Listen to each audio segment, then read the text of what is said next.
Halo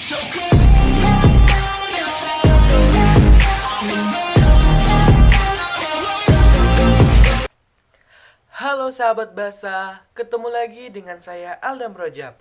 Pada kesempatan kali ini, seperti biasanya saya akan menjelaskan tentang materi perkuliahan saya, yaitu Sejarah Sastra. Nah, kali ini saya akan menjelaskan tentang sejarah sastra periode 1945 sampai 1953. Nah, ada apa aja sih yang terjadi pada sejarah sastra pada periode ini, dan tokoh-tokoh siapa saja yang muncul pada periode ini? Yuk sama-sama kita saling belajar.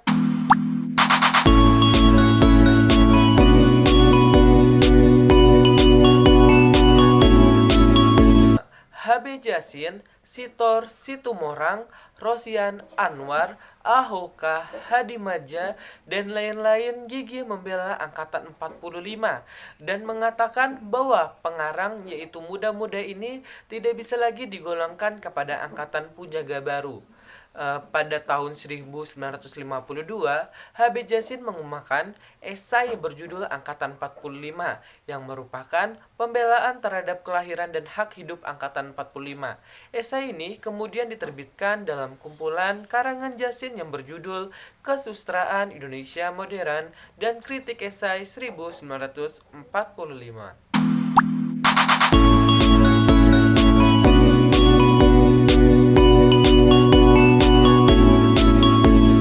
Yang pertama, Chairil Anwar.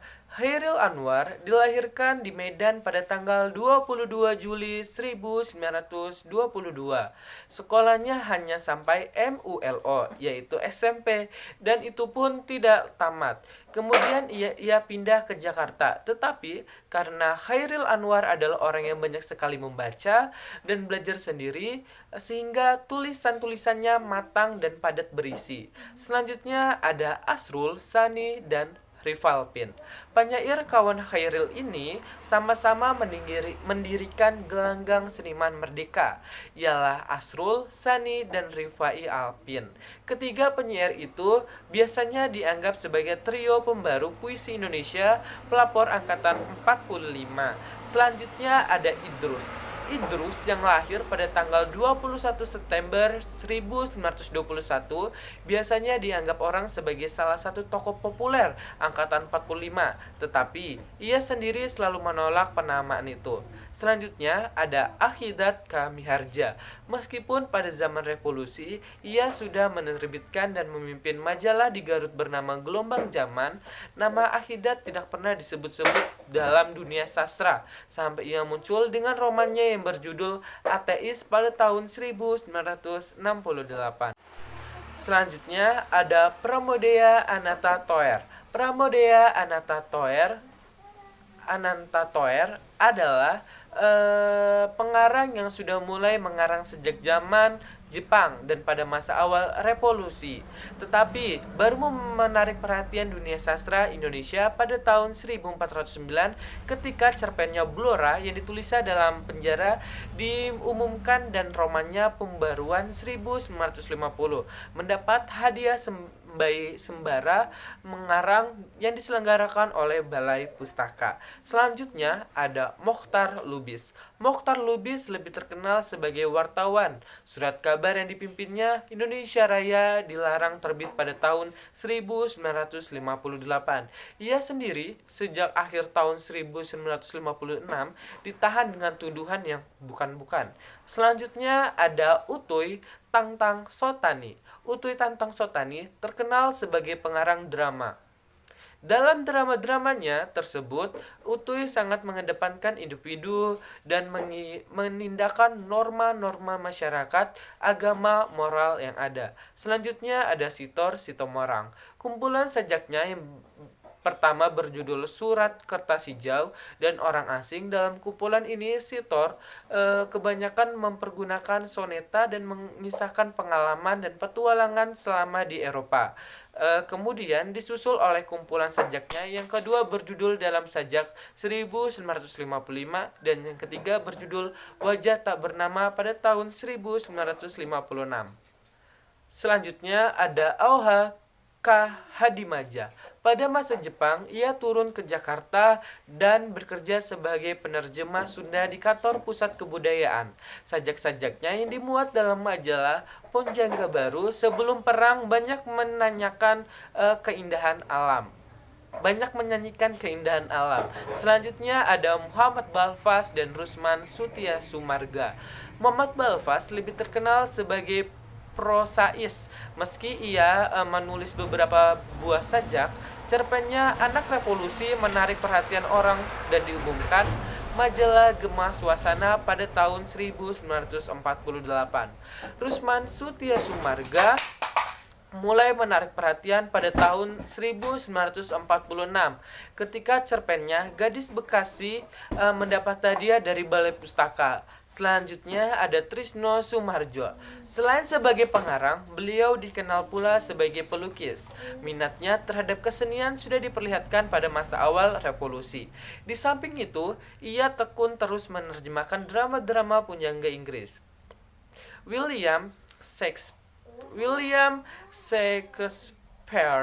sebagai pengarang, ia sejak pemula menulis sajak, cerpen, sandiwara, esai, kritik, dan lain-lain. Selanjutnya ada Muhammad Rustandi Kartakusuma. Muhammad Rustandi Kartakusuma pada angkatan 45, tulisan-tulisannya agak berbeda dengan buah tangan para pedagang angkatan 45, baik isi maupun bentuknya. Ia sendiri tidak menganggap dirinya tergolong kepada angkatan 45, tetapi ia mulai muncul dan mengembangkan tulisannya pada akhir tahun 40-an berupa sajak, drama, cerpen, dan esai.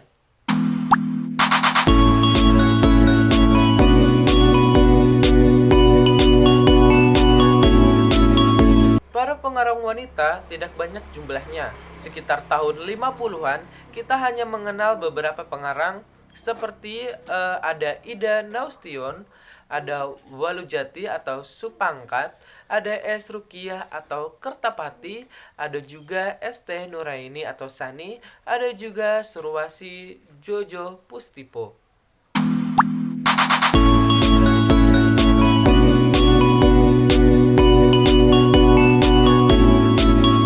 Beberapa pengarang lain. Yang pertama ada P. Sengojo. Ketika menulis esai, ia menggunakan nama Supriman P. Sengojo. Memang dikenal sebagai pengarang yang gemar menggunakan nama samaran. Hasil karyanya, kebudayaan diterbitkan dalam majalah antara lain Pajaraja, Jenit Gelanggang, Gajah Mada Indonesia, Bujaga Boreo, dan Harian Mimbar Indonesia. Selanjutnya ada Muhammad Ali. Muhammad Ali mempunyai nama lengkap yaitu Muhammad Ali Marichar. Dia dikenal sebagai pengarang cerita pendek, novel, dan naskah drama. Ia juga menulis sajak, esai, dan terjemahan. Selanjutnya ada Dongdong Dwi Parja. Dongdong Dwi Parja melalui menulis puisi esai pada tahun 1948. Puisi yang ditulisnya pada tahun 1948 sampai 1972 dipubliskan dalam berbagai majalah di Indonesia, antara lain dalam Mimbar Indonesia, Gema Suasana, Gelanggang Siasat, dan Bujadiajana. Sedangkan puisinya yang mutakhir pada tahun 1973 sampai 1994 dimuat dalam majalah Budaya Jaya. Dan yang terakhir ada Harjadi S. Hartowardojo. Ia adalah terkenal karena novelnya yang berjudul Orang Buangan. Nama lengkapnya Harjadi Sulaiman Hartowardojo. Dia lahir tanggal 18 Maret 1930 di desa Ngakruk Kidul, Prambanan, Klaten, Jawa Tengah dengan nama Harjadi Sulaiman. Sekian pembelajaran tentang sejarah sastra kali ini. Jangan lupa kalian juga bisa melihat materi perkuliahan sejarah sastra penjelasan lainnya, dan jangan lupa terus ikuti pembelajaran saya, dan terima kasih.